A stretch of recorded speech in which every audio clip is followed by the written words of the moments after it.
Snake and Banter is brought to you by eSportsBet. Now, you may know I often point out a first-time deposit bonus where you can use our referral link and get 50% on up to 200 USDT when you deposit any form of crypto. But they also now have an alternate offer if that doesn't somehow tickle your fancy and get you interested. The alternate offer is a risk-free first bet up to 100 USDT. Now, technically, anyone can get this risk-free first bet if they've never deposited before, and they can get up to 30 USDT back on the bet if they indeed lose it. But if you are one of ours, some of the people following our content, and you go and you speak to the mods of eSportsBet, go on the Discord, and you tell them IOE, Insight and Esports sent you, they will give you up to 100 USDT back on a potential first bet that you might have lost. So you can have a no-risk, little cheeky chance to have a go on eSportsBet and see what you think of it.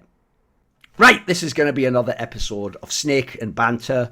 Obviously, this was a major part of the content offensive I got at the moment. I thought, right, I've got to drop the big guns. I've got to drop, like, reflections with Forest in CSGO. I've got reflections with LS. He's sort of like a visionary thinker in League of Legends. And then, of course, the Snake and Banter with Freya. That's the big trio. We're coming in this hot this week, boys. You never knew this content was possible, but we're in here, okay? Mauisnake's even got a short, military-grade haircut. He's living in Katowice for the next month. No one knows what's going on. Every up is down, night is day. I know. That's what I don't get about that is that really has made you look about 10 years younger, mate, for real. Well, okay, well, I actually lost like 6 kilograms out like at the same time. The player break was really good for me. Yeah, so I lost weight and then I decided to shave to accentuate how much you messed it up. You messed it up because basically it looks like it's just the haircut made you lose it all. Apparently you did a really good job. You were in the gym working and then everyone's like, oh, nice haircut. Like, what the fuck? That was really hard. I'm brutally humble to my own accomplishments. You know? It actually is. It downplays so much of how much I achieved in terms of in terms of upping my nutrition. Okay. But that's okay. That's okay. And by the way, if people are wondering, because obviously it's not that often that the people who are behind the mic asking the questions get to actually give their opinions. Like, first of all, if people don't know, obviously we did all the Flashpoint 2 stuff with Freya. Back in the day, all of us were on this call now. But I actually, even back then, obviously we included you in all the skits and stuff. By the way, if anyone wants, just go back and watch the news reader sketch. I can't remember what it's called, like Flashpoint News or something. Yeah, that's held up like a motherfucker. It's really good, I'm telling you. Like, all the references are straight fire. Half the jokes even still work. Like, you can sort of still remember them because half of them are like, you know, Astralis don't have a proper lineup. Like, it's actually a lot of it still maintains to this day. It all holds up straight fire.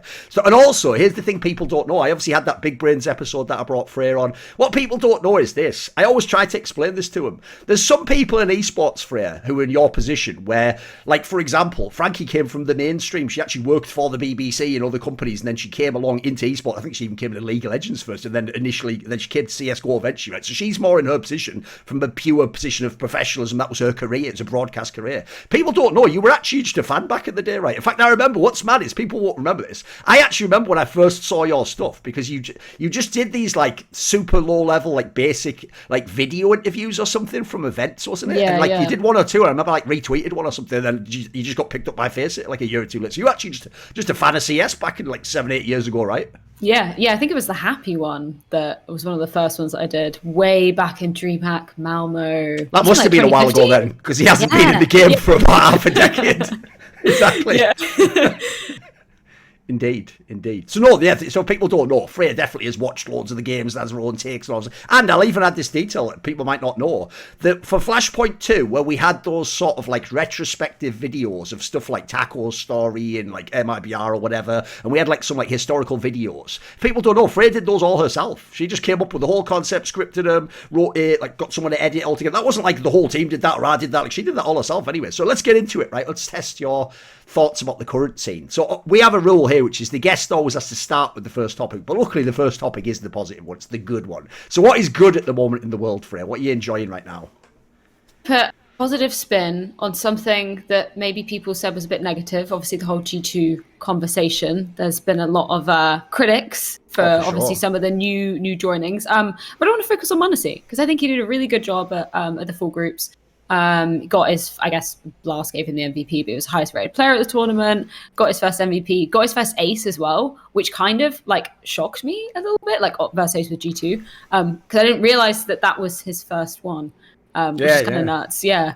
But I just think like with all the changes that were going on with G2, and then I'm sure most people have read that Xaz interview as well, where he was saying, I want to give Mauisnake more space. I want him to be more proactive. I wanted to take more responsibility. I think we kind of saw that immediately coming into effect from him, particularly in that Vitality game where they qualified for the Royal Arena.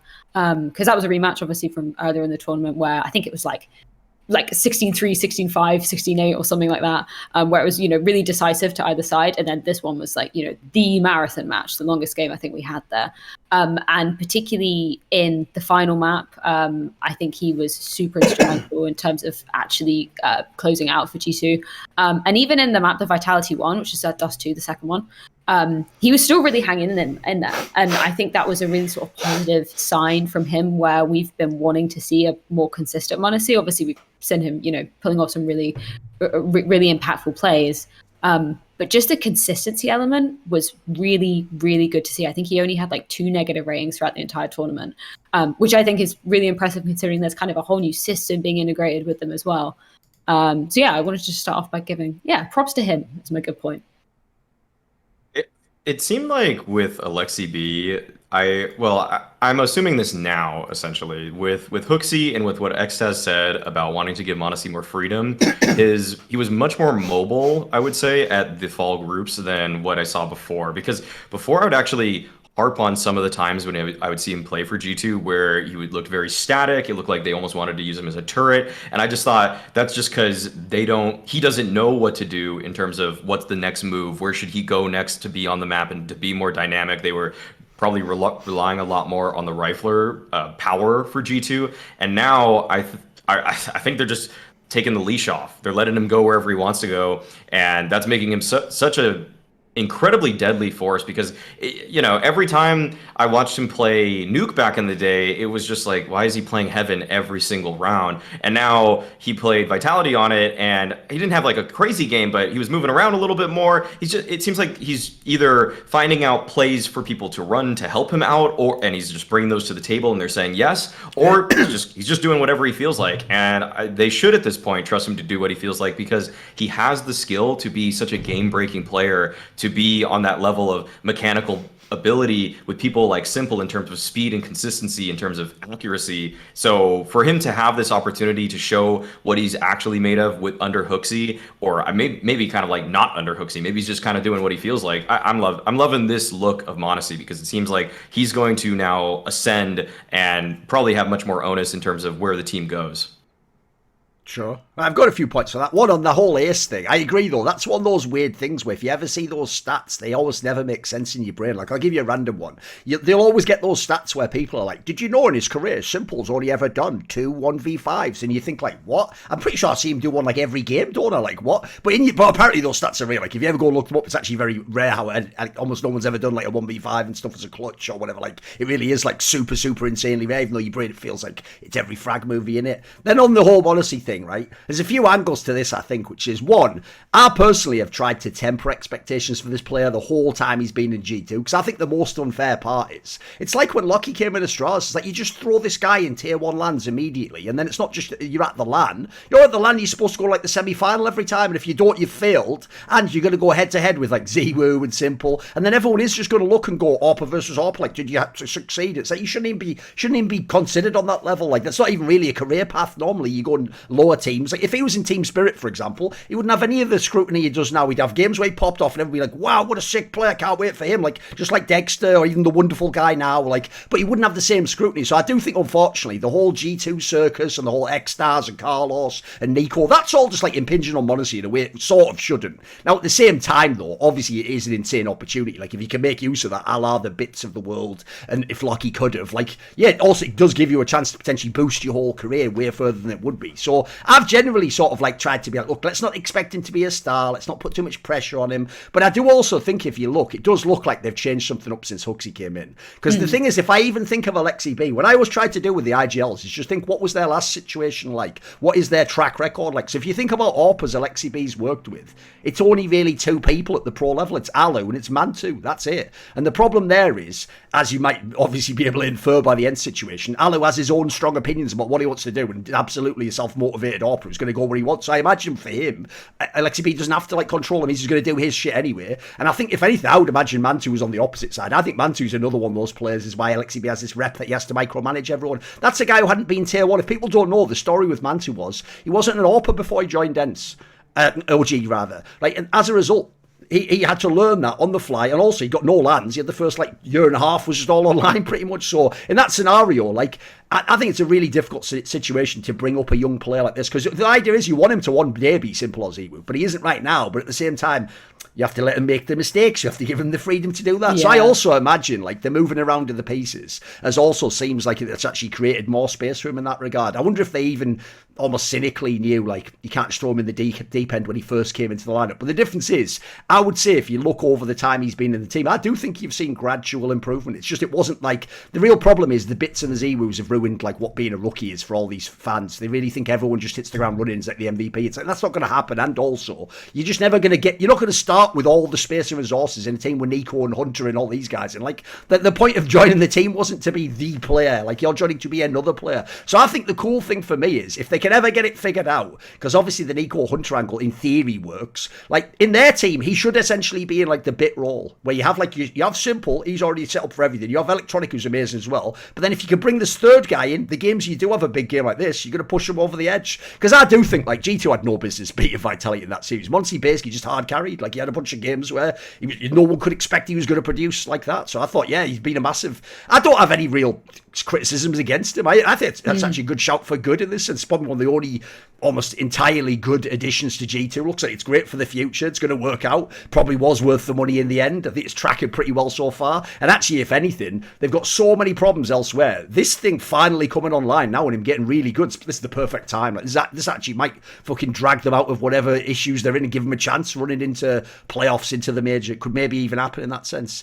Because, like I say, I don't know, like, the rest of G2 definitely has plenty of problems still, but this guy seems like he doesn't. He seems set, and also, here's the other thing to remember, I always try to add this in. Luckily, as long as he plays well, whether this is the lineup or not, he'll still be there. The point is, right now, like, put it this way, if you're making, like, the list of, like, who you'd replace, he's, like, next to Nico on, like, the cannot be cut list right now. You'd obviously keep this guy for the next year or so, so he's going to be some part of G2 in any way going forwards as it is. Anyone else got anything on that topic, or we jump into the next one? I guess quickly by the numbers, I just decided to look him up. This is the fall groups. This is the most kills per round he's ever had for G2. It's this basically the least deaths per round he's ever had in an event for G2, and it's by far the best rating that he's put up for G2 in any event. So I mean, just looking at the numbers on top of what everything that he was doing in the series that I caught, I mean, it all just clicks right there. So yeah, again, great point. Yeah, sure. Like, go there, Maui. What is your good point? My good point is shifting it to the talent discussion, which I know every fan loves so much. But it's that HenryG is back. It's that I think that it's actually just fucked up that our jobs is to talk about the game, but it is true. Every chance and just talk about ourselves, isn't it? Like yeah, sure. Me, my friends, and all the in jokes that you guys don't know. It's like it is a bit self-indulgent. Go on, hit me with it. The guys I'm actually hanging out with, yeah. Right. So exactly. So I mean, HenryG being back, I think is really great for the scene. Obviously, he had a really rough falling out. I'm not going to get into all the details about that, but it's nice to see that he's in a way landing on his feet, kind of probably coming back because crypto is doing so badly, but at the same time I'm happy to see him being a back part of the broadcast. Velos is our game. Exactly.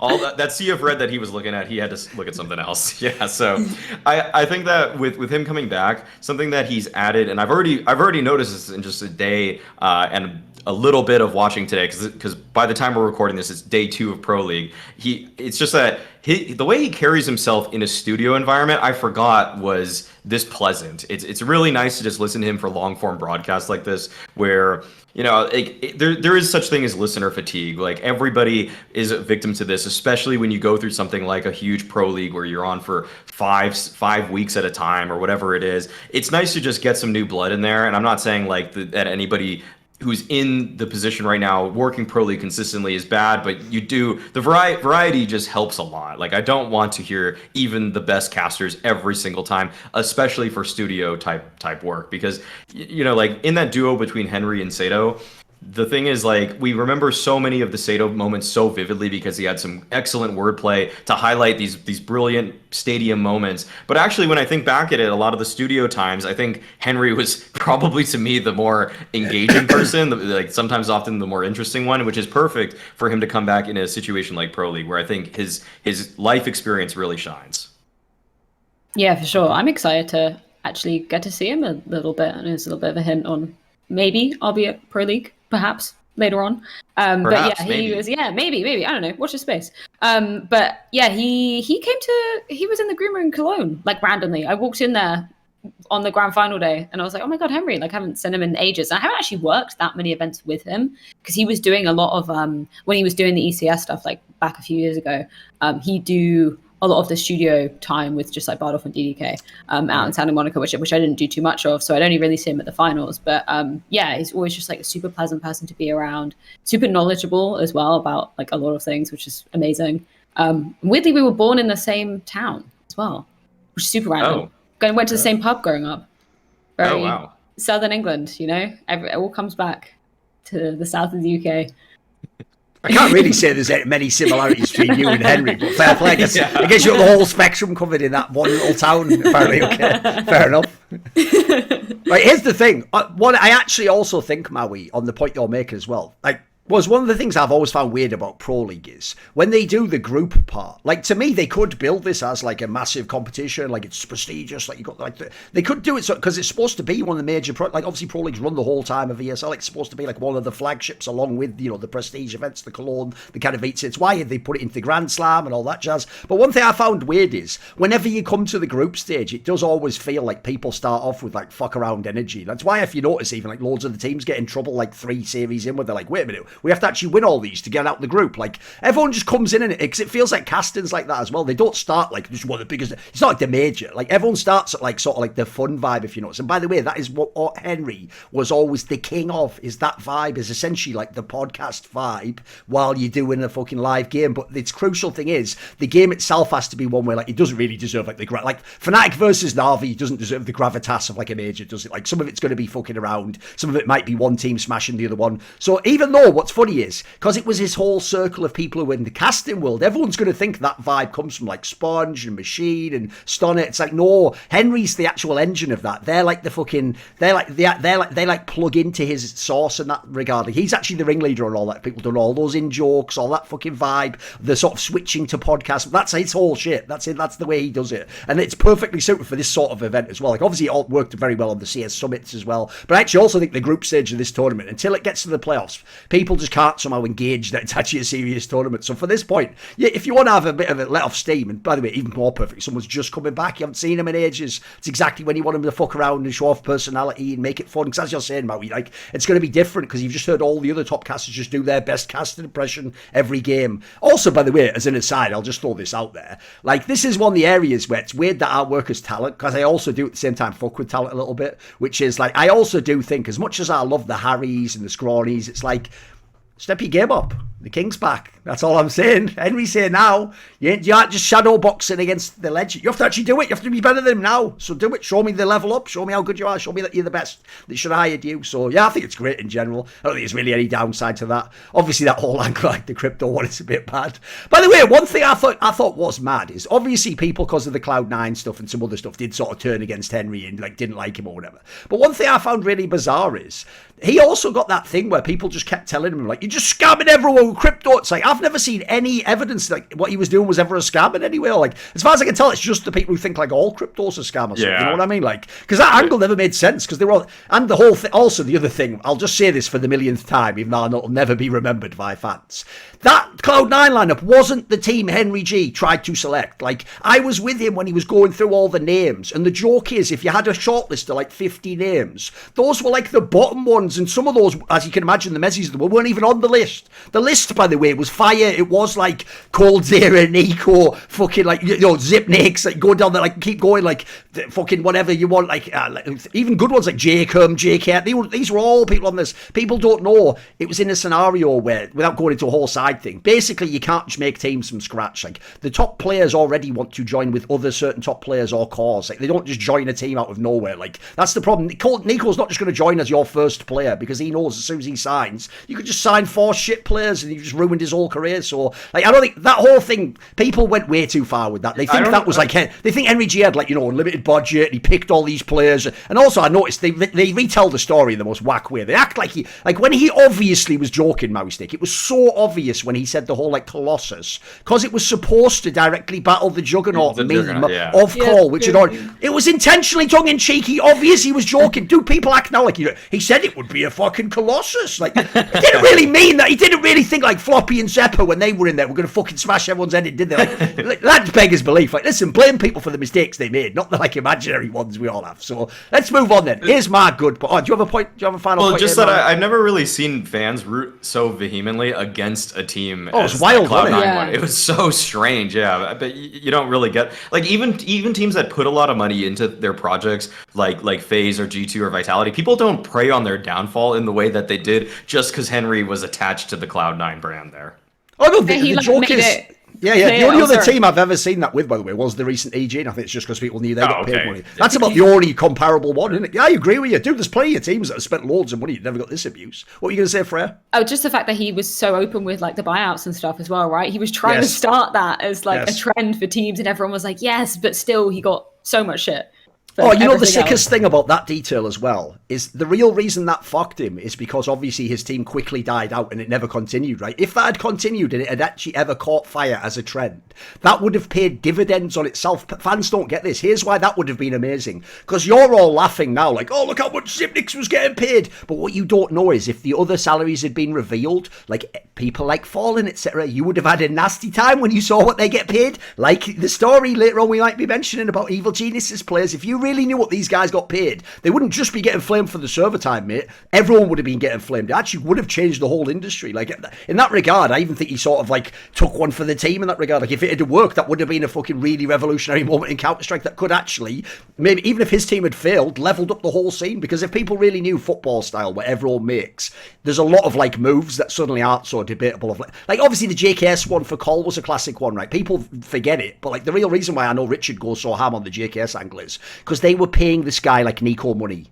Like, you're all going, no, but he was all right. He had like a 1.0 on this map. It's like, they're paying him Nico money, mate. Like, he isn't there to just be like doing a 1.0. Like, I can get that guy out of the server any day. So, yeah, that topic I feel like really got missed. But anyway, here's my good one. I have another good one that's actually very topical moment. I've just phrased it as Spinx's integration into Vitality. Because again, look, there's probably some wiggle room on the Vitality topic. I actually do think, by the way, I think they're tracking great. Everything looks awesome since he's joined. Seems like they're putting piece by piece in place. The team look like it generally levels up. I actually do think with the massive space in the scene outside of Na'Vi and FaZe, and by the way, even FaZe when it's not like a major can lose a game. You see that, like they definitely drop down when it's a random group stage. I think this team has a real shot to be like third best team, mate. I think they're in place. If you look at the pieces, if you look at like the map pool already looks good. Everything's coming together. And this guy, this was the key part because he was so good at ends. You could worry about this. I've seen players before where they're the big fish in the small pond, and for all you know, maybe Snappy just set the whole team up and was giving him everything and making him look as good as possible. But actually, it doesn't seem like that's the case because I doubt they've given him all the resources in Vitality. He looks fucking great immediately. Like, I haven't really been underwhelmed in any way. I actually thought it looks awesome. So to me, I just look at the future and I just think, mate, if you've got Ziwu and then you have like a world-class rifler, and that's my two, and remember, in that world, then my role players are fucking Dupree and Magus. Like, now we're cooking with gas, boys. Now this could really be something. Yeah, I think just the way he's integrated with that like specific role really fit the Vitality sort of team well. I think that was kind of what, as much as I loved Masuta and, you know, always have a place in my heart, I feel like this is obviously just a clear pound for pound upgrade. And then hearing like a couple of Apex interviews where he was just saying, yeah, he's taken really well into the whole like team system. And I think actually it was maybe a conversation I was having with you, Maui, but just like the difference in calling style from Snappy to Apex. Like it's obviously going to be a huge difference. There's not going to be as many like off spawn calls and so forth. So yeah, I think he's just his whole attitude as well. And obviously at the full groups, we were, around the players and we could sit and listen to their comms and stuff. And how much input he was having already also really impressed me. I think it's just kind of clear that the whole machine, despite not qualifying for the Royal Arena yet, obviously they'll be going to Showdown, which is a shame. But I think it does spell good things, particularly when you're looking at the Zywoo performance coming off of that as well, and how consistent he was kind of looking over the course of the entirety of the full groups. That's how you know, by the way, Freya interviews all these guys, knows them all on like a personal bit. Because I would be told so the opposite. I would have just been like, and of course he's replacing Masuta, who I thought was shit, obviously. He's getting him out of the team. But you're just like, oh, we'll miss you, Masuta. Like, it was good value. Times changed. We had to move on. Like, fair play. Okay, that's one way to say it. That's one way to say it. The fact that he's able to work in this vitality style is really, I mean, it's a testament to how strong he is as an individual player. And when I think it was Banks that interviewed him, or basically it was on a Blast interview, right? And he talked about, was this with Heku actually? God, okay, who cares? Whatever. Spinx was in an interview recently, whether it was at Pro League or it was at Blast, and he talked about how the interviewer asked how is it moving from Snappy to under Apex? And actually, Spinx didn't even refer to the fact that Apex was calling. He was like, oh, it's just cool that in this team everybody talks. He was saying that, even the Danish guys talk, even I talk sometimes. I give some reads. And then he talked about how Snappy's like a little bit more just kind of by the book in terms of the way the round's going to start and the way the round's going to finish. And then there's some kind of stuff in between there. But with the way he was able to succeed at the fall groups, it looked like he could handle that sort of style, because sometimes when you do take a player out of that really just kind of almost like ABC structure, you end up seeing that, that was kind of the reason that they were succeeding. But that's clear, like Spinx clearly has a great feel for the game. And even when he had to change some spots, like the fact that he's playing, I think, like long on Dust 2 for now, usually that's where you put your worst player on a team. That was the Valdez spot. Yeah, and then now he's just owning from it. He's pushing it out. He's like some of his positions right now, he's just going above and beyond what you would want for a role player there. And that's such a huge bolster to Vitality. And I think it's safe to say that Vitality should be very shortly a top 5 ranked team. And if you want to even go by the eye test, they should probably be like a top 4, top 3 team. Yeah. Absolutely. Especially because, like I say, in my opinion, once you get the stars in place, like when you have super experienced core like they do, they can fit around other people. I'd even say that's actually in my opinion, one of the career trajectories of a great player is like when you can't win anymore, just like in basketball, Maui, like you have to become like a sick fucking role player or guy off the bench or whatever. But if you do that, you're going to win more championships. It's like you kind of know what it takes. And also, I've always thought you know what the stars need, you know what they need around them. So, and that's why I phrase it that way. Like if Dupree and Magus are your supportive elements / entries, like, mate, you're gonna have a fucking banging team. Like, this is gonna be pretty good, and even better for them. They don't have the same expectations. You don't have to do, which I do think people were doing in the last lineup when they first made this lineup, because again, listen, people know behind the scenes those players were not cheap. Those players were people that had maybe a bidding war for them and could have been in other organisations where it was going to be the 2 Danes and Zonic, were going as a package somewhere. Well, that also sort of implied, like, if we're a package, like, we're super valued pieces. So I think people did actually initially expect either Dupree or Magus to basically be a HLTV top 20 player, and that was what was going to complete Vitality. Whereas sadly, I do think that's what you saw in the first half of the year, is that wasn't going to happen. Like, realistically, Dupree could have the odd tournament where he did that, but if you look like eye test, he was never going to be like what Electronic or these sorts of players do on LAN. Like that wasn't a realistic. But if he doesn't have to, if he just has to be, and again, a piece around these two, I think this team can do it, mate. I think actually so many of those things we've discussed on past episodes, like different language, like the culture clash, and Sonic has to. It's like, yeah, that is true. But if you keep making the players better and better and better, like eventually you're going to find something that works in that regard. You've got absurd talent in this team. So right, let's move on then. What is now? We're going to flip now to the side people don't see as often from Freya. What is bad about Counter-Strike right now? What is bad in the scene right now? Yeah, I really had to dig deep, I'm a positive person. I'm like the maniacs of the world. But I think for me, the bad thing recently is kind of like, it's a bit of a wider topic, but like just sole Danish teams and what we saw coming off of the player break. So obviously Astralis, HenryG didn't qualify for the Royal Arena. They can go to Showdown, but just because of the format of Blast, only one team from EU and one team from NA Showdown make it through. So perhaps one of these only one of them can go, right? I see. Exactly. Right. And then Vitality's in the mix. So there's already 3 names there that should in theory be making it there, which is a real shame. And then to add into the mix with Astralis, obviously their RMR qualifier run as well. The fact that they had to go to the last RMR qualifier, they did make it through, but that clashed with obviously the full groups as well. So I think that was probably somewhat of the reason that the OG game ended up going in favor of OG, and they ended up qualifying as the first team. Just because Glaive was saying in an interview before, he was like, we haven't had as much time to practice and prepare for OG specifically because, we've got the RMR qualifier that we actually really need to be making it through. Which they did, luckily, but then meant that they fell against OG, and then obviously they had FaZe in the last game, which did actually come kind of close. I think just looking at them and their kind of run through the full groups as well, a lot of it was down to Glaive, just kind of like bailing them out of some of the situations, which for me is a shame because I think a lot of us were hoping that maybe over the player break there might be a few changes, and then we had that quote from I believe it was the coach coming out of Cologne and said, we're not going to make any changes over the break, which I think was a disappointment to a lot of people. And then going hand in hand with that as well is just kind of HenryG and how lackluster they felt in the groups as well. I think it's kind of, it's going to take a little bit of time for Jabbi to be coming in and like fully integrating and stuff. We saw him in Cologne, saw him at full groups, obviously we've seen him at Pro League. But for me, it's just a little bit of a shame. Like maybe this is kind of selfish, but last year in Royal Arena, like the amount of Danish families you would see there going to support mostly Astralis, arguably. HenryG got booed quite a lot, which is actually really funny. They did a piece of content with, I think it was with Stan, and they were like, oh, what's your favorite Blast memory?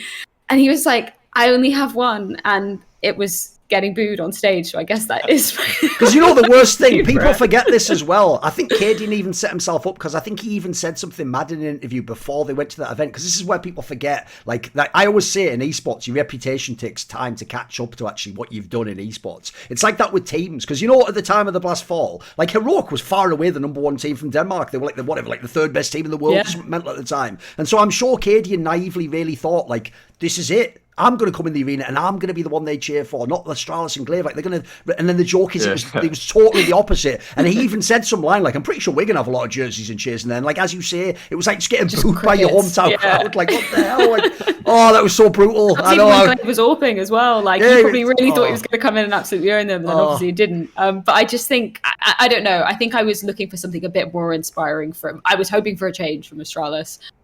It's during the play break, obviously. Oh, yes, of course. It was implied. Yes. I think that was a shame just to kind of see the struggle. And I don't know, potentially no sole Danish representatives at the that is wild. Yeah, basically, the fall finals just might not have any Danish team. Like, it might have, like, Carrigan or something, obviously, but it might not have any Danish team. Yeah, it'll definitely mess with the crowd.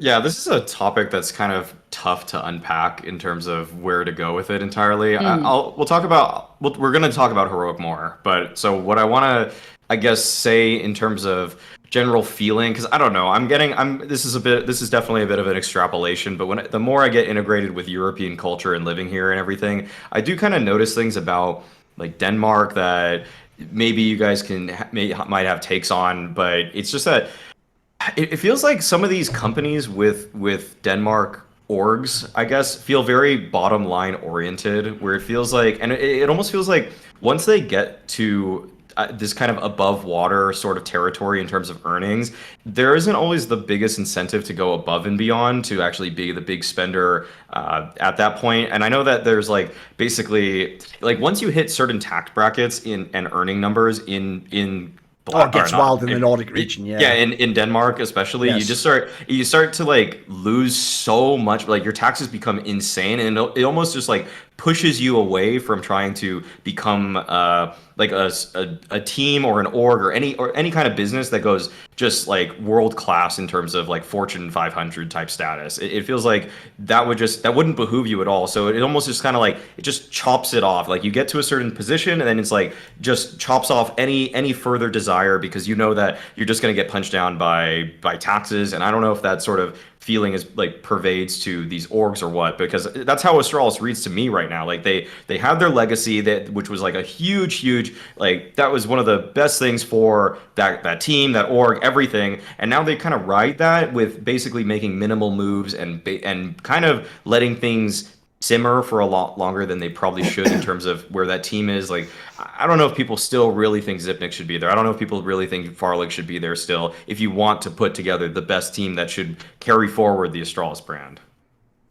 Look, that you want to jump in there, Freya. Did you have a point you were going to say? Oh yeah, no, I think it's just I think the Farley angle, it's a real shame. And I think the whole device discussion with him not coming back to NIP, there being just literally no clear path for him and when he's ever going to come back, which team it would be for. Yes. And I think that's kind of reared its head once again, because it's been a year and a half since we've seen him play. Was it Flashpoint 3? Was that his last tournament? No, he did play at the end of last year. He played at like IEM in December, so it's about 9 months now. Yeah. So I think just that kind of discussion around him potentially coming back, I don't know, you're always going to have like big shoes to fill, even with Farley, not coming in straight for him.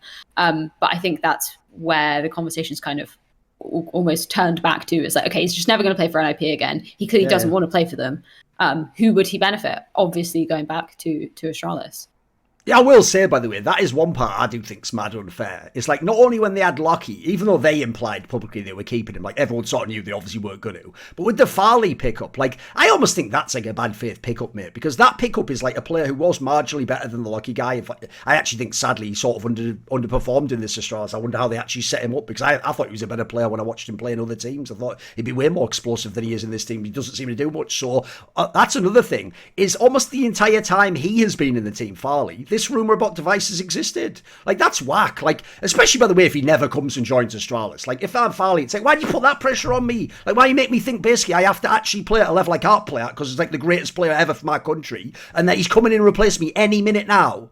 Like, how am I supposed to, in good faith, engage with the project and believe this is where I'm going to be in a year, and, trust teammates that they'll trust me, like, they're just waiting for device to come in the door? So I do hate that angle. It's a bit whack. On your point, Mauisnake, you're sort of right. I do think basically that is what Danish esports is right now. I think it's gotten to the point where you sort of just min-max to stay at, like, as you say, a good level. Like, it's not, like, put it this way, right now even, they're getting the dream, which is because the top 10's so weak. They got to, like, number 4 in the world, and then we have to do that much. So, like, if anything, it's hard to argue. Like, at the moment, it's working as a strategy, then they're not fools. But I do agree, what's whack is this. If this was a FaZe clan or a G2 and you were at the position Astralis is, this is exactly when it's the opposite. You'd be like, right, who can we buy? Buy this guy or this guy? Like, this is where we go to the top. Like, we this, in fact, the joke is, if it was the exact same teams but with the finances and the thoughts of G2, they would have signed device already. Like, everyone would have, like, Heroic and Astralis would be in a bidding war right now, and the premise would be whoever gets device goes to the top of the world. Like, that's what we're all about. But that is very much more the American mentality for sports, obviously, and sort of the big spender, just go for the championship approach, whereas I don't get the vibe that's what they're doing. And obviously, if you follow any of the stuff me and Richard have talked about and buy the numbers with Astralis, I suspect that was never really the plan. I think the plan was to parlay having the greatest CSGO team into sell the org for like 50, 700 million or something, and then get your big payout. And if you know what's going on in League of Legends, the implication is they're going to make a big payout there by selling the LEC spot for like 4 times what it was worth or something. So the business world, as usual, intrudes and sometimes actually pushes aside the competitive world, unfortunately. So I'll bring it to a bigger point, which is, I think the point you make about the 4 finals, as you say, it's a bit more indulgent for you because you might be at the 4 finals and you want them to be there and the crowds go. But it's actually a bigger point about Counter-Strike that people will know, which is one of the reasons everyone respects Denmark so much is, once upon a time, Sweden was the best fucking country in Counter-Strike, everyone. And not only that, they used to have always 2 teams in the top 5. They'd have Fnatic and Nape, and then there'd maybe even be like the others on the come up, the Disco Dopplins and the Drakens of the world. And then what happened was Denmark took over that status. And Denmark at its best used to have 3 top 10 teams. You'd have like whoever Carrigan was leading, potentially. So that used to be TSM, whatever. If Glaive was there, you could have an MSL team. Obviously, at times you could have a Snappy. Like you could actually have 3 full Danish teams. Whereas in the modern era, the problem is Heroic was supposed to be actually the org that's at the level that Astralis is now in terms of like how you spend and save. But their lineup got too good, and so everyone's been waiting. And like we'll obviously make this point soon, but I think that the reason why the Jabbi move isn't that great anyways, because it's not that sexy, is it? It's like, what the fuck, we're already like top 5 again. That's where that has to be Device coming in. That has to be like Blame F coming in, mate. Like, it can't be like, not even the best player from Copenhagen Flames. Like, what? Like those moves aren't sexy. Like, those aren't the ones in sports that you think take you to the top. So unfortunately, the scene does seem like very different from the North days and the Astralis days and all those periods in the past. It doesn't feel like we're going back to that. So yeah, I find it kind of sad in itself, because I also think if you look at the scene right now, I don't think they've ever been in a worse spot ever in, because like realistically, Heroic right now, by the way, is in a slump if people haven't seen. Like, they don't look like they're an elite team. They don't look like they've never made good and won the championships on land anyway. Astralis is sort of decent, but as I'm saying, like, I feel like the Vitalities of the world will just nudge them down in the rankings. They'll be like 8th or 9th or something, you know. And then you look at the rest of Danish CS, you got to consider this, right? Valde and fucking Carrigan and Device don't play in any Danish teams right now. They're all talent you'd all want in some of these squads. Dupree and Magus aren't in Danish teams right now. Zonic isn't in a Danish team right now. You have to make use of your talent, for fuck's sake. Like the joke is, like, half the Danish scene's like propping up non-Danish CS at this point in time. So I just feel like, unfortunately, I would have to bring it all back to what you say, Maui, like the business angle. Basically, there's going to have to be some team that has both the money and the ambition to do this. Because unfortunately, the one that I think's really gotten a weird pass is the Heroic one. Because remember, Heroic, the team that got to the top with the old lineup with Borup in 2020 when they were number 1. I always used to say that's amazing, because if you know that org, people were getting paid like 7k a month in that team. Like, that was not a big team, and even those signings, like the Borups of the world, they're not top players. You're working with tier 2, low tier 1 people, and you made a team that could go to number 1. But you know, the story last year was that whole thing of they were bought out by this bigger company, and they've got money now, and like, oh, it's serious, and that was even supposedly, by the way, why Heroic players weren't going to go to Astralis, because they don't need to go. They can get the salaries now. But the one thing you haven't seen from either Astralis or Heroic is nobody seems willing to spend big for a big player. Like, you never even hear him in rumours. Like, the rumour of Device coming back's largely just because he used to be in Astralis. It's not like it's the most obvious place that would sign him. And in fact, the current rumour, now that says that he's talking to multiple teams, the implication is it's explicitly not Astralis now, almost. Like, that's what people are taking from that. So I don't think this resolves, quite frankly. I feel like it's just going to play out like this for the rest of the year. It's actually the one area in CS I think it's a bit of a bummer. Like, I don't know that Danish CS is going to be that great. Feels like it's sort of gone off the boil.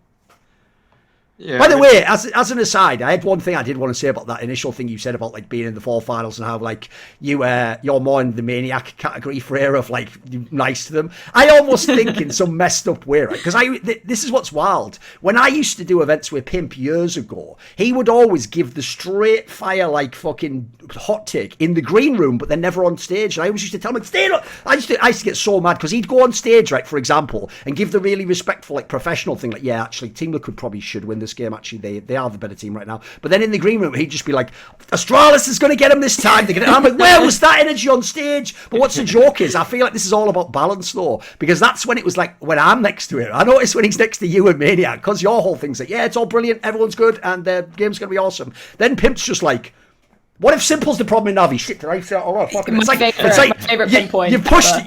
Listen, that will never. That is one of the greatest. Because what's mad is, it's a pure abstract. It's a great point, but like, you know, fans are never going to take that, bro. Like, I know. Like, as soon as he said that, I was like, oh god, what has he done? What has he done? Like, but that's what I mean. I almost feel like that's like the balance. It's just pushed Pimp. He's become the extreme one now, hasn't he? Yeah. He will always he'll jump in front of a train for a narrative. Like, that's what I love about working for Pimp. He will just put his whole career on the line to just say, you know what, I'm going to make this spicy. Like, I'm going to throw something at you. See how Maniac reacts to it as well. And I think that's something that he's really developed too. He can kind of throw the shit back sometimes, which is great. Like, it's really good that I think that's one thing I really enjoy about working with Blast as well, is like the fact that we've grown with such a dynamic of like, obviously they get a lot of the similar people a lot of the time, but it's cool to kind of be able to vibe off of each other a little bit more, like when you get a bit more comfortable. And I guess the same thing with ESL Pro League, right? Because you guys work with each other for such a long period of time. Too much time with Blur and baby. 5 weeks straight with Blur and Paula. It's going to be a lot. Let's just say that. Yeah. Mate, that sounds like something that happens in Guantanamo Bay or something, like 5 weeks with Paula and Blair. Like, no, please, I'll tell you the location, please. No, it's great. Yeah, we get to know each other really well. You do get to build a dynamic with that. Oh, of course. Yeah. I mean, here's the thing, Maui, because we could easily segue here, because spoiler, obviously, here's the thing. When she wrote it, she mainly wrote about the Bass Fall angle. Like, I didn't know she was going to bring the Jabbi, because here's the thing, basically, Maui's point was, like, the Jabbi move hasn't worked. So we can sort of, if you want, segue to just some of that. I mean, I'll just bring up a couple things I noticed with Jabbi is that, I mean, the big line was when Shush said we just wanted more than what Refresh was giving, more or less. Like I mean, not word for word, but whatever. He said they wanted more than what Refresh had. Kind of weird sentiment though. Yeah, because Refresh he had a bit of a fall off. I'd say like he had this basically like 3 months where he just wasn't playing very well. His rating went down to I think like 0.9 or something, right? It was not great. It didn't look that good, but like Jabbi hasn't really delivered for me, and I almost feel like they just kind of picked a player from Copenhagen Flames that they knew was available for, again, not too crazy of a price tag, and then they just stuck him in roles that he didn't even really play. Like Jabbi wasn't a lurker for Copenhagen Flames, and now they're making him do that for Heroic, and that's just like it hasn't panned out. Like if you look at even some of the numbers, like Jabbi had a 0.71 rating on the T side at Cologne. Like the dude does not know his positions. Like and actually at Blastfall, like he had to play on CT side a bunch of new spots too, and he had the worst CT side rating of everybody on Heroic. Like he's very skilled, but when he was in his positions with Copenhagen Flames, and this is almost opposite to the Spinx angle we just had, where it was like Spinx, despite the fact that he's playing all these new angles, has shown that he can thrive. Jabbi for me has not shown that at all, and I think that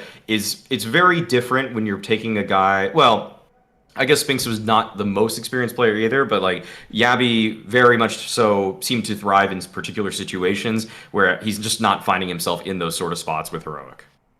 I think Maniac brought up a really good point on the desk as well when we were kind of discussing the integration of Jabbi, which was like I think it was after that Shush interview with that sort of answer, like we just wanted more, and it was nothing too specific. Like they weren't saying, this is a thing that we realized we're missing, and he was questioning like, I wonder whether they have these internal issues and they've kind of just mapped them perhaps onto Refresh and thought, we just need to change one player and then everything will go away. But like, actually, maybe it's just kind of time to turn the mirror on yourself and go like, actually, what are we struggling individually with? Like Cadian's form has like definitely dropped if you're looking at the numbers too.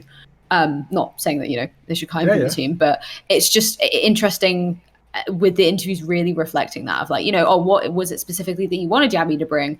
And it's kind of quite generic, quite general answers from a lot of the team, which is a shame, because I think something that impressed me about Heroic, even though didn't really come to fruition, was like Stan's like vocal input in the team. There was a couple of rounds that he was calling. I think it was one where they won versus Big, I think the second time around that they played Nuke, and it was a final round and they were on two sides and he made a really good call and they won the map.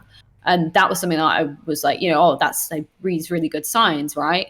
But then it's all the other aspects of the team that I'm just like, kind of lackluster, kind of uninspiring. And I think the Jabbi swap maybe was just kind of to try and fill holes that maybe he isn't designed to fill. Kind of echoes what you're saying about like the roles and the positions and stuff. I think the point you make about like potentially like projecting all the other problems onto that one guy, like first of all, if people don't know, that is literally what the premise of a scapegoat is. I don't think people get like, they know the term, but they don't understand like that actually comes from like Middle Eastern tribes. What they would do when they were these nomads in the desert is they would perform a religious ceremony where you take an actual goat and you parade it through all the people in the town. And what you do is everyone in the town sort of like curses it, like, oh, like fuck you, like, oh, the crops don't grow, like I didn't have a chance. Literally, this is what you do, and everyone puts like sort of their negative energy onto it, and then you take it out. And in this case, because you're in the desert, essentially exile is a death sentence. Like if you just put it out there, it's the same as killing it. It's going to go out in the desert, it's going to get killed, and then the premise is some sort of like regenerative process that it's going to bring back the good energy to the city or whatever. So the idea is you're doing it as an actual way. This is what people don't get. You're dismissing something in a way to bring the rest of the group that isn't that together. It's like a bonding exercise basically, and it makes you think you've gotten rid of the bad juju, you've gotten rid of what wasn't good. So the joke is, I actually think that's what all teams do when they make these one player changes. What they basically do is exactly that. They find a way to be like, right, in some way it was all that guy, and it's like, if we just replace him, everything else is fine. You're fine, I'm fine. And here's the problem I have with that. Actually, my years of experience in team games tell me that, with the exception of rare cases, like this actually might be like what I was talking about with Spinx earlier. The reason why a Spinx one might be the exception to the rule is even though you've only replaced one player, like I say, I think it shifts some of the other roles around for the other people. So it's sort of like multiple changes. Because I think any time a team doesn't hit its actual potential, and especially if it's ever failing, it's never one player. Like it's not like Refresh just didn't frag and that made the whole team collapse. You could see there was more problems than that. They have other issues in the team clearly. So in the short term, I do agree. I think they thought too much. Like, If you just get refresh out and get anyone else in, it'll be great. It's like, there was bigger problems than that, mate. Like, all of a sudden, Cadian doesn't have the best AWP in the world because refresh is gone. Also, people did make the refresh angle. Like, this is how you knew it was Corpium, because people really liked him as a personality. He had a cool angle, and he had, like, even a cool story. It's when people kept telling me that, like, they almost made it sound like his role in Heroic was to win 1v5. It's like, that's not a role, is it? That's just something he did a few times that was really cool. Like, yeah, he might chuck him in, but that's not a role. Like, it's not the designated clutcher or whatever. It's not baseball. They didn't bring him in as the closer. Like refresh, shut him down. Like, oh, okay. Like, I know, like, he was just playing badly. Yeah, I know, exactly. Like, no one can do that, spoiler. And then the other angle I would say on this move is, that's the other reason I said Mauisnake, that it sounds like a harsh diss, but he wasn't even the best player on Copenhagen Flames. Like, Copenhagen Flames looked to me so obviously like a team that was like a unit. They all just came up together. I don't believe individually any of those players is super duper sick. I think they're all decent. I think actually, if anything, that's probably why Huxley got his gig. He looked like he brought them all together and made like a unit out of them, and they did way better than they should have with those players. If you even go and look at the majors, the players that like pop off don't do it in other tournaments. Those are one-offs. So to me, what's weird is I actually thought the best two players were like, if you just want like a pure play, it's probably the Nikados guy that went to Fnatic, but I assume they didn't want to risk their AWP angle with Cadian yet, which for some that, by the way, that conversation is going to come one day for Heroic, whether it's now or later, but they keep delaying it because obviously they want Cadian to keep both of his roles. And then the other one was like, actually it's Roy, the old guy from Mad Lions. Like, there's another one, mate. I feel like you put him in this team, wouldn't he immediately be like a good fucking player to add to this team? You could do so much, you could move so many spots around, create space for other people. So to me, that even makes me feel like, how do these players end up in Fnatic? If people don't know, those weren't massive signings by Fnatic. That's sort of them just gambling on a weird lineup themselves. So I don't really know how these teams have ended up in this spot. Because as I say, I'm told Heroic has all this money, but I don't get the vibe when I look at them in the transfer market, what they're doing. It doesn't even feel, by the way, like they have the same pressure on them that Astralis does even. Everyone actually seems fine with whatever results Heroic throws up. If it's good, it's great. If it's not, everyone's like, ah, well. It's almost like people forget they were bought out and they're like, well, it's just Heroic in it, so it's all right. It's like, which is it? Are they supposed to be world class? Because to me, by the way, ever since basically 2021, they should be a top 5 team. You had the pieces there to be consistently top 5, and I have to say, I think you should have won a trophy by now. There should have at least been one weekend where everything came together. Stown had like the greatest performance. If that hasn't happened once, I feel like there's still something wrong with the team to me. Yeah, you only have the one pinnacle one that they won, which was the small one. Yes, of course. Yeah. Like I actually forgot. I actually keep forgetting those lands happened. That one in like Dubai, and then this one. Yeah, it's true. There were some small lands. Yeah. Oh, that's true. Oh, that's even worse, dude. Because when they won that, I remember that was even like the headline, wasn't it? Like, good to finally win a trophy, and I was like, it's not. Listen, Cadian. Yeah, I don't know about that, mate. Yeah, it's a little different. Prestige exactly. Level. Actually, now that you mentioned the fact that this is whatever, it's a bit of a tangent, but I'm actually interested in it. It's just that the Fnatic team getting Roy and Nikodas actually, like, I think that team, I mean, are they in anybody's later points? Because I think that team is going to be really good. I think that team is actually legitimately already quite good. Put it this way, the problem it has is it doesn't have a huge name, but like if you actually know those players, not bad. That's not a bad lineup of players. This is like one of the best budget roster put together. Like basically this team might be the new Ents in terms of like how high it can reach with basically budget pieces. I am pretty high on them. Yesterday on the broadcast, just after watching one map of them on Ancient, and then also having seen some of what they did at some of those RMR qualifiers, this Fnatic team is better right now than they were last season with Poison and Alex, for sure. Like they actually play, I think, a really good style too. I think Mezzi is a weirdly good IGL. Like I didn't expect it, but I think he's good. Okay.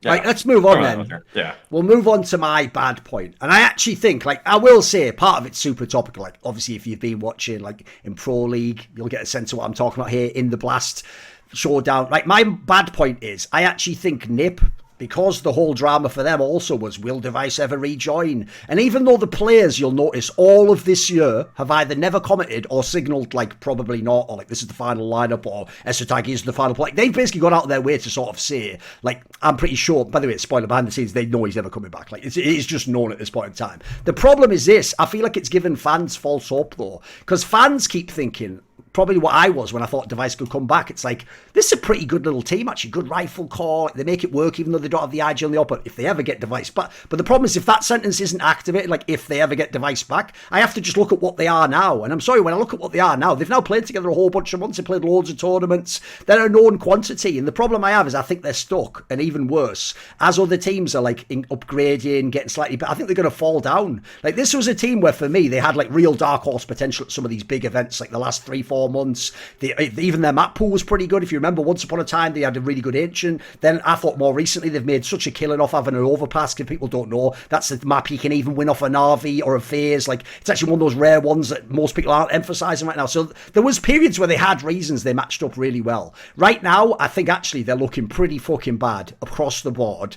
And if you just look in general, like, I don't know why it would turn around. Like, it feels to me like actually they're probably going to be in like low top 10, probably drop out the top 10 if I had to look at it. Like, the rifle core is good, but that's pretty much all they've got right now. I mean, they lost a map to EG, so I think that says it all. That was even the overpass, I think, wasn't it? Wasn't it actually their like best map or something? They lost overpass to EG. It was like, they got like 2 rounds on their T side or something, which is nuts, because I feel like back at the major we were praising like, oh, DJL's come in and like really reinvigorated the T sides and it looked really good, and then they go and do that, and then they did the same again against, was it a Liquid? I think Liquid 2-0'd them. And then they did manage to come back in their last game against Heroic. But it was, just kind of, I totally agree with, like, even the map pool for them feels a little bit like, I just don't really know what to expect from them. They got 1 T-side round yesterday against Fnatic on Overpass. Like, I was setting that up too. Like, they were going to do much better. Like, they lost Ancient very convincingly to Fnatic, and then they played Overpass, which was their own pick against Fnatic. And I was like, okay, they can still win this series. They can win Overpass. They could probably win Nuke, and they could close it out. But they just did not show up at the door at all. Like, they didn't do anything of note whatsoever. I think right now what's weird about NIP is that when DJL came in, I think they actually took a really strong step in terms of just having more teamwork in terms of, and I thought 2 things when DJL came in. 1, they started using way more teamwork and they started trading a lot better on their T sides. I started noticing they were playing in packs better. It wasn't just this weird Hampus kind of like puggy shit that he did a lot in 2021, where it was like, yeah, maybe Hampus has like 25 kills, but like the rest of the team doesn't know what to do with those kills. Like, nobody understood what's going on the map. And DJL ironed that out really well, and they got really reinvigorated. I noticed Rez started using one-way smokes on like every single map, but it's like almost like they ran out of tricks. I haven't seen them like pull anything out now that gets me excited about watching NIP for the last, well, basically since the player break. Not really at the fall groups, and nothing so far in what I've seen from them at Pro League. And I think that they need to, when DJL came in, there were so many sweeping changes that it seemed like everybody got very motivated to bring something to the table, and I feel like they're just in a lull right now, mentally speaking, which is probably a little bit of the. I wouldn't surprise me if they go the route of just scapegoating like S-Attack soon or something like that, and they're just gonna think like, oh, we just need a player change, but it really wasn't a player change that made you guys good in the first place. It was a coach change and everybody feeling like you're a star all of a sudden. Like, by the way, imagine being S-Tag as well. Like, you joined when Device was supposed to be like, right, there's 2 Danes, it's all right, look, as long as we all keep speaking Swedish, we're all cool here, guys. Like, all of a sudden it's like, Device is coming back, right? Yeah, any minute now. Like, shit. That's starting to get awkward because, as you say, Maui, like, even if you weren't playing worst, you're the most obvious person to kick out to get Sweden, aren't you? Like, that's got to be awkward, hasn't it? I know, like. I feel like Satag is never lucky. Like, he thought, finally, I'm going to be on a stable team, finally. And it's just like, lol, no. Like, Device just... Well, the joke is, he must have done one of those cursed monkey paw scenarios where he got the cursed monkey paw and he didn't think carefully about how you phrase the wish, because obviously what he wished for is, right, I'm sick of being a journeyman in Tier 2. What I want to do is I want to play for Tier 1 teams from here on out, and I want to get paid some of the highest money in the world. But the problem is then the cursed monkey paw... It's all true. He plays for all these Tier 1 teams, gets all the money. What he didn't know was he just gets abused and everyone's like, get him out the team, fucking sucks. And also, I will say, this is where the worst thing that can happen to you in esports is a meme successfully gets attached to you, because whoever did come up with that phrase, price tag, and write it that way with the 3, first of all, you ruined this guy's career because it's too good. I can't forget that fucking name now. It's too good. That was fire. Whoever came up with that was fire. It was just some Reddit, I assume, but it was good. That angle was fucking funny. Twitch chat or Redditor or something like that. Yeah. Sometimes there's some gems in that space. No, because you know when people say it's like you're crowdsourcing the idea. It's like, yeah, individually people might be stupid, but collectively they'll come up with a really funny fucking angle on that. Exactly. It is monkey typewriter type of theory with that. It's like everything has been put into Twitch chat, and then eventually that one thing sticks. Indeed. Right, the banter's all well and good and all the interesting industry points and anecdotes from Freya, etc. But obviously I'm going to have to give you guys a bet that I think's a good price for you. And I've gone in the Pro League for this match here. When NIP plays against Ninjas in Pyjamas. I think Ninjas in Pyjamas is in terrible form. The team looks like it's really in a rut right now. I think whatever they were able to get from their coach, etc., was all well and good. But right now, they are not a team actually that's in a position where they're going to beat Na'Vi. Like that overpass that they potentially could challenge them on, I don't think that's even going to be there right now. They're actually looking like a team that's just on the down, I'm afraid. So Na'Vi still looks amazing. The firepower is incredible. So to get Na'Vi at 1.452 odds, like you're very rarely going to get them to win a land best of 3 like that. So I'm taking the Na'Vi side. I'm going to go easy Na'Vi. In fact, I'm going to go big boy. I'm going to go 1,500. That's how confident I win. I don't think NIP's winning this. The S-Attack situation isn't working out. IGL-wise, they look a little bit stuck, as in that T side. It's not quite as good as it was earlier in the year. So Na'Vi is a very easy team. They're a very safe team to bet on right now. I think in best of 3 land performances, when Simple's there, I think they're going to win this one, quite frankly. Let's get back to the episode. Right, let's go on then. So obviously we have one section left, which is the ugly section, which I actually think is probably actually the best format on the show, because the key thing about ugly is it can be interpreted so many different ways. It basically, the joke is the last one's like, whatever point you want, just make it vaguely negative. So what have you picked for this? Now I will say, you've gone straight into the heartland of like ugly, like things right now that are fucked up for us. So what are we going with for the ugly one here? I kind of alluded to it earlier. Evil geniuses. I like the way it's just evil geniuses. There you go.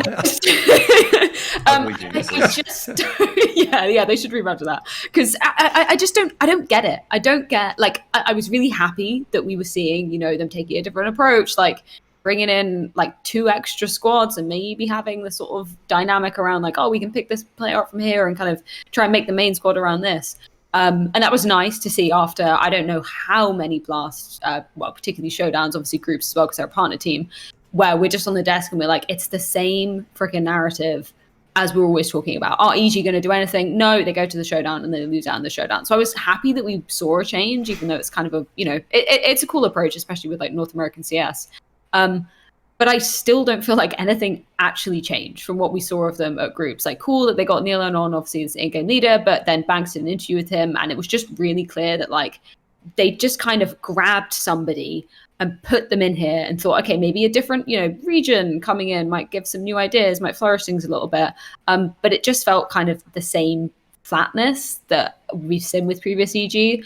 And I think particularly as when they got eliminated from the showdown back in spring, back in April, we were like, right, they actually don't have anything to compete in until the full group. So they've got all these months to try and do something, to try and rebuild, to try and, maybe it's just my nostalgia calling for Cirque and Breeze, right?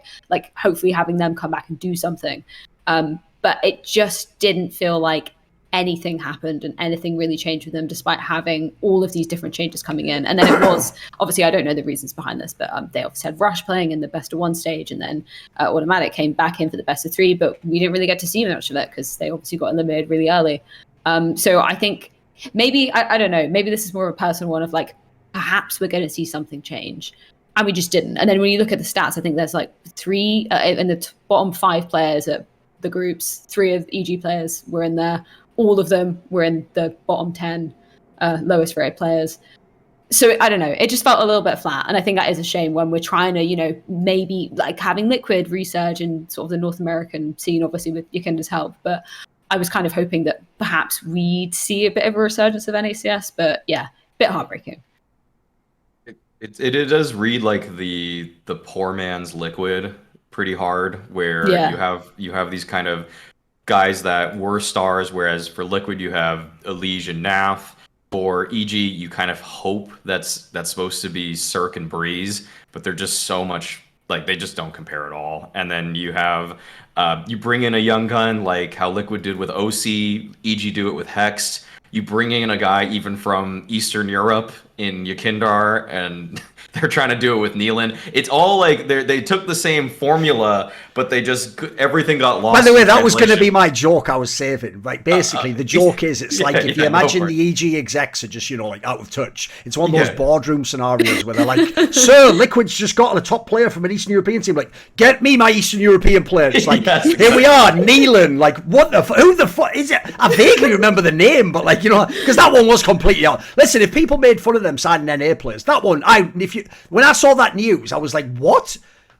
How does he even know them? How have they even got in contact with Neil? I think it was literally a Discord message. He was like, yeah, one of the EG execs sent me a Discord message and asked if I wanted to join. He didn't think it was serious at first. I like the way now EG execs are at the level of Discord spam. It's like, hello, sir, I am from Evil Geniuses organisation. Would like to sign you to just ignore that, wouldn't you? I literally think that's a scam. I know. It's like look at the groups or the server that person was in with me, and it's some crypto server or something like that. It's like, oh, exactly. Okay, well, get that out of here. But I think I actually think like this. I think this EG team can become something if you take all 15 of their players and like put together the best roster there. But it is like really hard to tell what that is. But it's probably more like the party astronaut side of players where you have. I mean that team is actually almost put together as good of results, if not better, than the actual EG proper team, which is just embarrassing at this point. But if you basically just take out maybe one person from there, put in automatic, and you take out, I don't know, another guy, and you put in, if you want to try out this Hex guy, you can do that. And I already think this team might straight up just be better. They're going to be more invigorated. They're going to, it's going to put in automatic into a new situation where he's going to bring a lot of experience and veteran just wherewithal. And there's something that's possibly brewing, but it's a long way from the final stages of this fermentation. Yeah, I'm definitely with you on that, because that's another thing I find so weird. Even when they initially announced they were adding those 2 other squads, it initially made sense, because I thought the whole premise was you would just come out with a strict labeling, right, this is the academy squad, this is I don't know, the farm team, that could be the party astronauts one, then this is the main team. And I thought even the premise was not a bad one, which is as long as you play in the separate divisions and leagues, the idea would be, the main team would play in random open qualifiers that aren't blast or whatever, and then the farm team would play in we play, or the academy team rather. Yeah. If you did it like that, you could even sort of have a real promote and relegate people. The idea is, this is even a good angle, by the way, say Cirque isn't having a good get, you could just put him on the farm team for 6 months and let him get his shit back together, figure out how to use him, and then you bring him back. And the idea is, instead of, because this is one of the problems in CS right now, is anytime you sell or get rid of one person who used to be good, the last thing you want is he goes to another team and figures his shit out and revives his career, and then you're fuck, I could have had him in my team, but I just couldn't get through 3 months of bad results basically. So they clearly do want to somehow rehabilitate Cirque and Breeze. People know the story now that's been leaked about how much they make, and also it's just the default thing that we all say, because we all remember what they were like in 2019 on LAN and how fucking insane they were. And in fact, people even forget in 2020 the period they had with Zeus, where they was tearing up NH, dominating every single tournament. It's only a couple of years ago, but the problem is all of last year was the same story. It was right, give Cirque and Breeze more time, they're the ones that are going to make it. Then this year, same thing, just put other people around them. At some point those players themselves are going to have to be held accountable. They've just never gotten it together. And unfortunately, I'm not the one who spread these rumours, but I get the feeling the community, this is almost leaked out, Maui, the vibe the community has, I don't think they're wrong. The vibe is sort of those players are a bit checked out.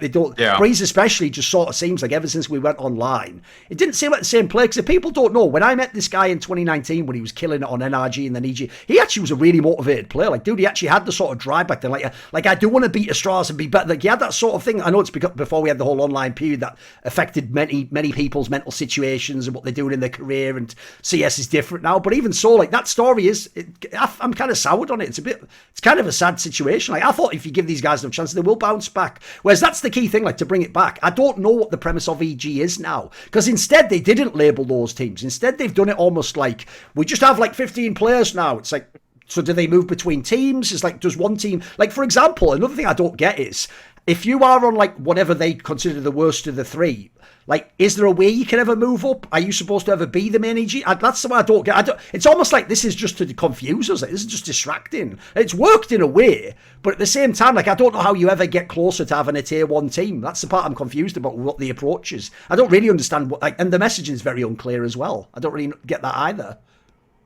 It's the red herring here is that we're talking about so many of these other aspects that they're failing it's at. Worked then. That we're not just talking about the main failing. Well played. Checkmate. You got that one. Okay. Yeah. I guess in a way. Yeah, true. All right, what about this then? So, Maui. Here's the thing. Yours is a fucking edgy one, so just go for it. What is your ugly take? Sure, yeah. Bearing in mind, you do get most of your work from ESL right now. Go on, what is your ugly take, Maui? Okay. My ugly take is just the fact that, and this is the way I'll frame this before I even say the main point of this, is that people get viewer fatigue. People will for eventually sure. turn on their favorite casters, their favorite everything if they just see too much of it. And what we're in right now is a 70-day stretch where the entire calendar is dominated by ESL events. The Pro League, the RMR, and the Major all coming up for essentially the next 2 months and change, with the only... I hadn't even thought about the RMR. You're right. Yeah, all the tournaments are just ESL. Yeah. Yes, yeah. And so what's going to happen is that by the time, in my opinion, by the time the Major rolls around, so many, unless, and I don't know, they could do this. ESL could do this. Unless they change all of the assets, the graphics, make everything look so visually striking and different for the Major, what's going to happen is so many people are just like, yeah, I've already been watching this kind of thing. I've already been watching Pro League. I've already seen the RMR. I know how all these graphics look. I know how this HUD looks.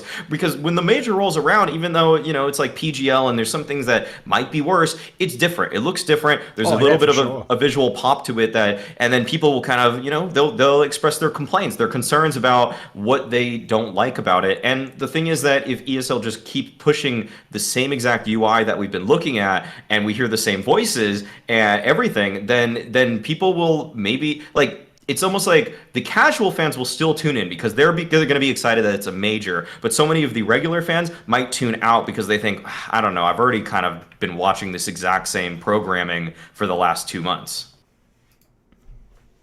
Yeah, okay. No, I think I think, like, especially when you look at EPL, in terms of how they've changed from like previous EPL and having like the groups and such, like with, the different teams competing at different times, I think that was like obviously a real big push from the players, right? Of saying like, we need some time off, or we need time back at home.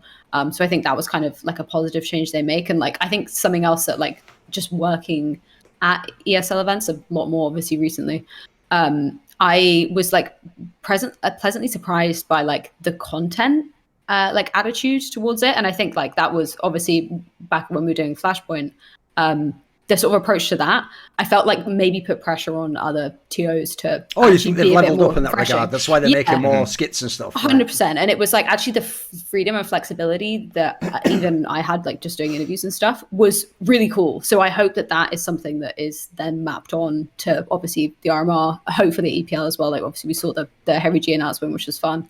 But I think that's like maybe an aspect that I would look for, them to continue doing, to kind of make it a bit more distinct, that we're going from EPL now to an RMR.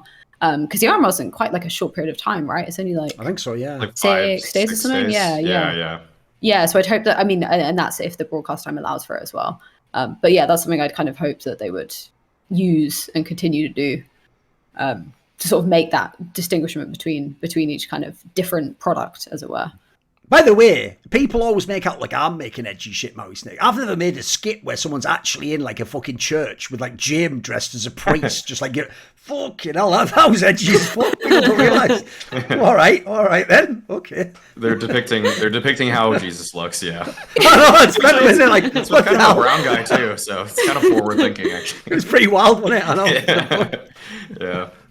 I just think that what I just fear from all of this is that people are too inundated with how ESL shapes their broadcast, so much so that the Major has a worse viewership turnout just because I mean it's possible that people just are like another ESL broadcast, but I mean, like, the thing is that the Major always does draw a great audience because people hear about it from other sects of esports or anywhere on the internet, really. But so I'm crossing my fingers hoping for the best there, but I just know that there's going to be a lot of hardcore viewers that are like, that Major wasn't that special because they've been watching that exact same broadcast for 5 weeks before that.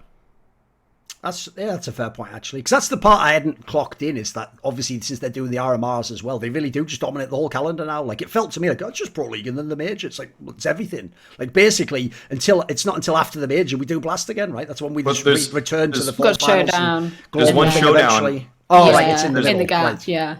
Yeah, there's a showdown. But that's online though, right? Barely. Yes, yeah. Yeah, so that'll be like remote, I'm guessing people are doing. Okay. I think it's studio with probably, in studio, but then the players are going to be online. Yeah. Yes. Yeah, because there's just so many teams. Like, imagine flying one team from, like, I don't know, Australia, and then them getting eliminated. in day one. You know, that's the part people Single forget about as well. People keep forgetting that the showdown is online. They forgot this last year as well, I remember, like early in the year, because the reason why they forget it is, I saw people making all those comments where, because the actual Blast groups themselves are so, like, sort of, like, generous in how many chances you have to survive now, they were like, oh, well, they'll just get through the showdown. It's like, that's an online competition, man. Like, you have no idea who's going to win that. Like, that completely throws a wrench in there. There's obviously low-level teams that can beat you and go to the land and be terrible. Like, is everyone forgetting what the last 2 years were like? Because there's another thing I can't handle, by the way. It's like that whole thing of, like, where I could have even had this as my point here, but I didn't do it. Like, that the way people were tormenting Astralis for losing those BO1s in those, like, RMR qualifiers. It's like, bro, do you know how many teams could lose in this if you just threw them in the mix here and on a bad day and then have the wrong team play them and then some guy just, like, get, like, 2 opening kills on a pistol or something? Like, what do you want? Like, people were making out for real. Like online BO1 is, like, a perfect, like, machine to determine how good you are at Pro CS. And it's like, well, I can't believe they're losing to this. So what are you talking about? That's madness. That's like being in the fucking wilderness, just fighting post-apocalyptic gangs, mate. Like, it's nothing like Pro CS, is it? It's like, no one knows what's going on there. You know, Endpoint was one BO3 away from making it to the RMR, and then they lose the next 2 qualifiers they lost to, like, in the round of 256 to a team called, like, YOLO Swag Crew 420, and then they lost. Of course, that's perfect. That's perfect. Yes, exactly. And then some other team called, like, Grigechi or something. Like, I don't even know. Like, these, I mean, Endpoint's not like, they're not blowing anybody out of the water, but they just had a very competitive game. Yeah. They're in actually map 3 right now, overtime against Spirit, and everybody's like throwing all this praise at Spirit. Like, but it's LAN. It's LAN. It's so different. Like, people just show up in a completely different way. Yeah. Yeah, I think that's one thing that, like, scares me about this showdown as well, is that Pain Gaming made it to Lisbon by being Freya last showdown. It was absolutely insane. Like, the broadcast was, like, super delayed, and we, like, the people from like, there's a lot of people from London that fly out to Copenhagen for, like, any Blast event really, and we always get a 7 a.m. flight back from Copenhagen to London the following day.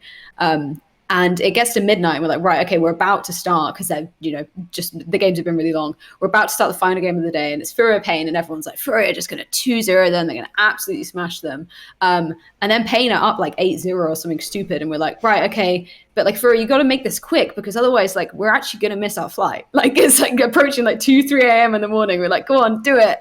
And then Pain managed to 2-0 them, and it's just like, actually anything can happen in those environments. Yeah. Which is nuts. Yeah. Super nuts. Oh, it's wild. Sorry, the last point then is going to be my ugly point. And I've actually picked a very careful one about this. And it's actually topical, because right now, if people don't know, in Valorant, they are doing their World Championship. They have the event called Champions at the end of the circuit that you qualify through from all the other events. Theirs is kind of weird, because it's like they have, like, 2 majors and then they have, like, a World Championship on top of that. So it's actually almost like, it's a very unique structure in that regard. It's almost more like some different sport or something. It's not Dota, sports. Dota kind of. Yeah, it's actually similar to that. But this is the one thing that's doing my head in. Even Valorant, which, by the way, because it's a Riot game, typically, if you don't know, Riot in League of Legends actually is super hesitant to ever bring good formats in. Like, their World Championship, I think, is terrible. Like, it's single limb, like, the way they do the seedings, which is based on regions, which means it's not properly seeded. Like, there's all sorts of problems, right? Because they have, like, a different vision of what esports is. So I never thought they would ever be ahead of CSGO. But if you look at the format for this Valorant Champions, it's what everyone has wanted for the major in ages. Like, you do groups that are GSL best of 3. So everything's totally legit. You can't ever get, like, tiebreakers. You can't have that stupid thing where I actually win as many points as you do, but you won one more map against a different opponent with more rounds. All that stuff that we hate that decides games. You just a normal GSL, you get it through or you get done. Then the playoffs are double a limb. It's a double a limb playoffs. So that, well, if people don't know, even if you change nothing else, like, double a limb in the playoffs, I think in CSGO would take us to the next level. I think that would be like what would make CSGO the ultimate game, because it's what things like TI have offer us. That will always be one of the most popular storylines at TI, the team that makes the lower bracket run. And there've obviously even been teams that won TI doing that. So, like, in my opinion, if you ever added that to a CSGO major, and the point is you could have that epic match between, like the last major, the obvious one was like Heroic and Na'Vi in that, like, quarterfinals where, like, Heroic almost, like, if they can play again in, like, a low bracket match, that would be so fucking hype. Who wouldn't watch that? It'd be insane to watch. Obviously, you could even have a rematch of the final. You could have had Na'Vi run it back against FaZe. Like, I feel like that, if we could just take that, bearing in mind it's now in the, like, competitor game to CSGO, if we can ever have that, that's why I put it in ugly, because unfortunately I suspect Valve, like, they don't watch this shit. They don't care about this sort of things. They're not really in the same headspace we are in esports. I don't know that they would care about it, but it's one of those things where it's like, it's one thing if Dota has it, but, like, can't we have what Valorant has, for fuck's sake? Can't we have double a limb? I just want it for the majors so badly. long does that, like, I'm not super familiar with, like, I don't really watch any Valorant or anything. How long does that take, like, as an actual, like, how long do they have designated for that event? Because I feel like that's always been the argument with, like, in CS has been like, oh, it would just take too long, but, like, yeah, but what we waste our time with in CS is all the Swiss systems. We do all those giant fucking Swiss systems where you play 1 billion games, don't you? So I mean, it is only like 2 weeks. I just looked at it. So it's not actually any. Yeah, it's not actually. No, because here's the other thing as well. What you also do is obviously once you're in the playoff phase, you're playing like every day. If you're in the lower bracket, for example, you move through that pretty quickly. Yeah, I'm looking at it right now. I mean, I think the thing is that my kind of counterpoint to this is that in at least some of the more recent majors, I never felt like and this is like, I mean, it could have easily changed, but I mean, I never felt like the result in terms of who won it was unjustified. Where like if we got double elim, I would have, or basically like if you picked FaZe before the most recent major, I think that was kind of like the favorite, and then they ended up winning.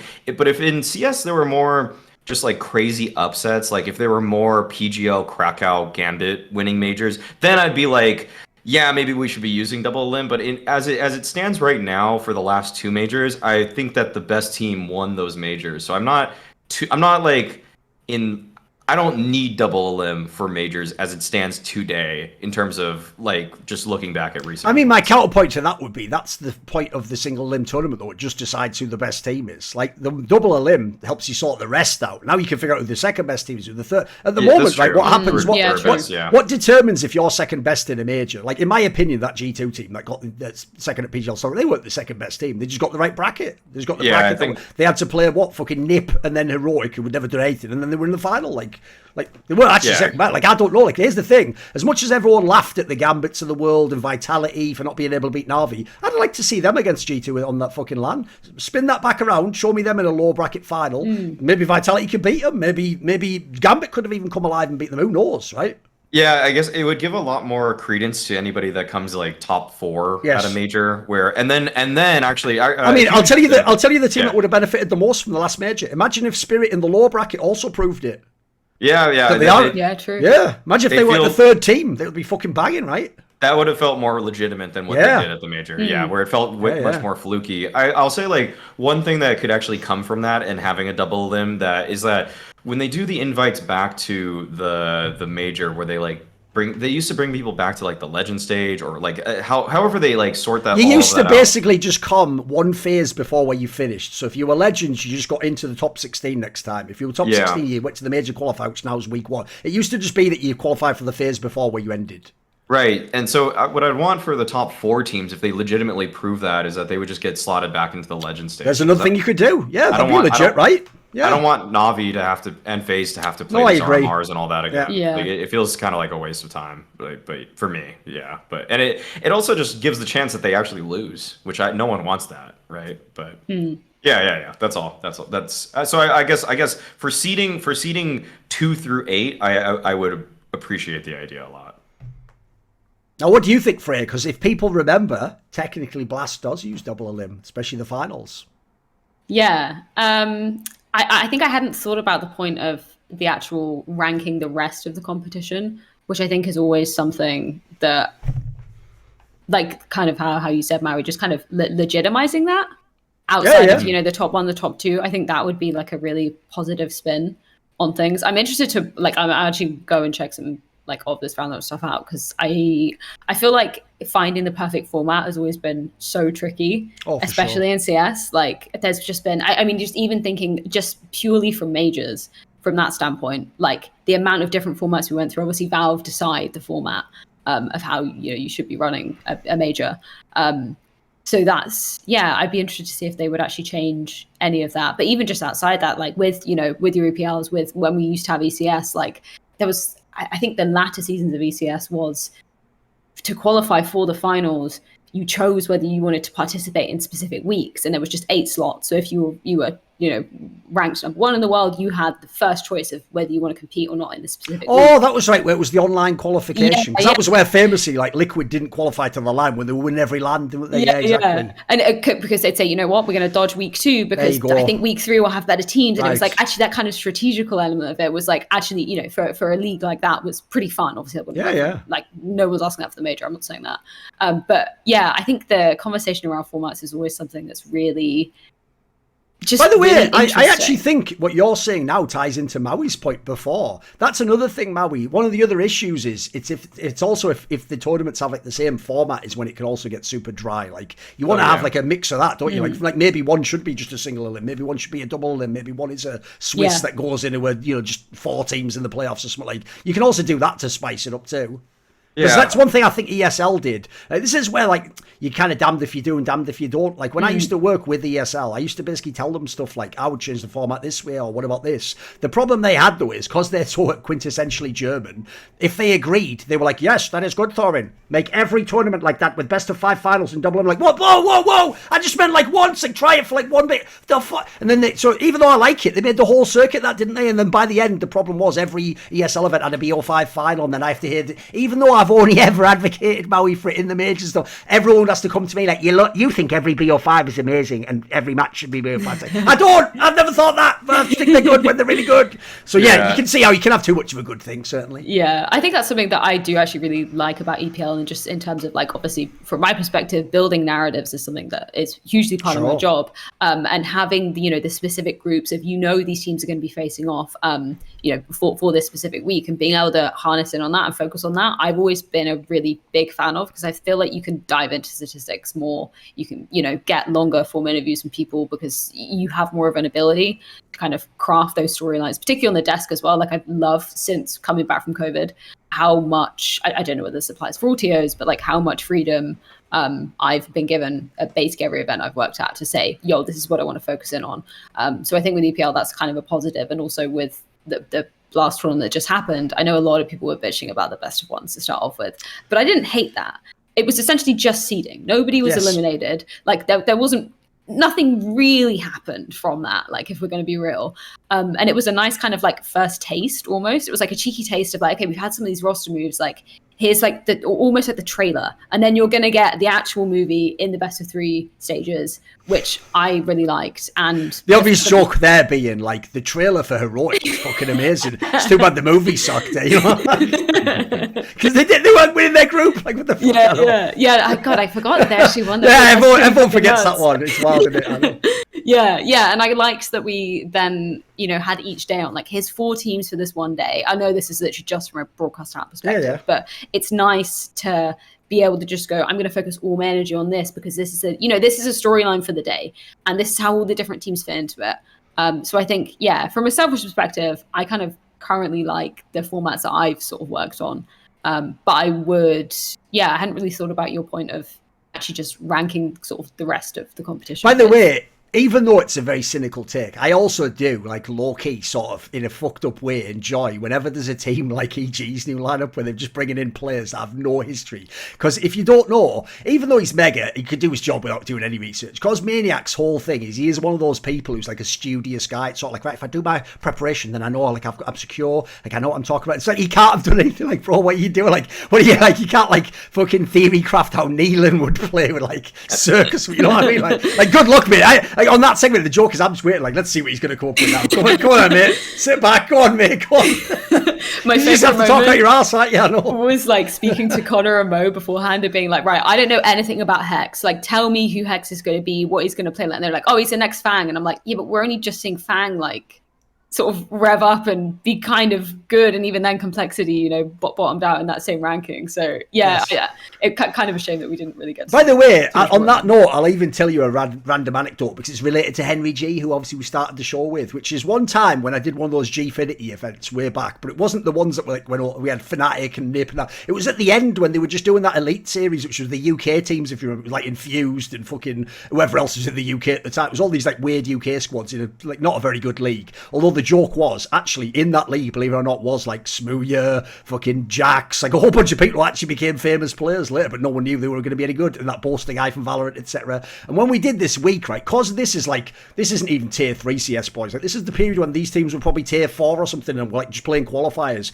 So because they're not the teams we're ever watching in the pro circuit, me and Henry, like we're doing all the events, but they're just never at these events, or they're like the worst team, obviously, right? We didn't know anything about these squads. Now that's fine for me, because I'll just fucking freestyle anyway, whatever, and just make a joke or say something silly about a guy's picture or whatever. But Henry really wanted to know what he was talking about. So backstage, what happened was, I won't say who, but a guy from one of the teams that we knew, like from the UK scene, came by, and we were like, hey, come over here. Like, who the fuck are this team? Like, what are they doing? And what he did is he just gave us like, like a really quick scouting report. Like, like they'll probably play, like, I reckon, like probably try and force Mirage. And then like you're going to see like a lot of very interesting things with the AWP. I think they're going to swap that around a bit. And here's all you need to know, right? When we went to the desk, right? The guy, it was that Tom Deacon guy who was like that like fucking comedian. He's actually like a stand-up comic who was being hired by Gfinity to do the desk. And he doesn't know Counter-Strike at all. So he's just asking purely like open-ended questions. You're like, so what do you think's going to happen, Thorin? And so I quickly was like, I think probably going to be, I think Mirage could maybe factor into this. And then what I noticed was, like, because Henry's watching me the whole time really intently, like watching my mouth as I'm speaking. And then after I go like Mirage away, and then I go and then I notice he goes like, yeah, I think actually the AWP will probably play, because he knew I was going to purposely take both points. I was intentionally going to do it to just make him just be like, so then what do you think then, Henry? Because then it'd be like, he'd have nothing, right? I'd have literally burned all the points, and then he'd just look like a mug, wouldn't he? Because the joke there is like, it'd look like I actually know the UK and say I don't at all. By the way, like, that's what it's like on fucking talent. Unfortunately, that's the world we're in. That's that pretty is good. the world.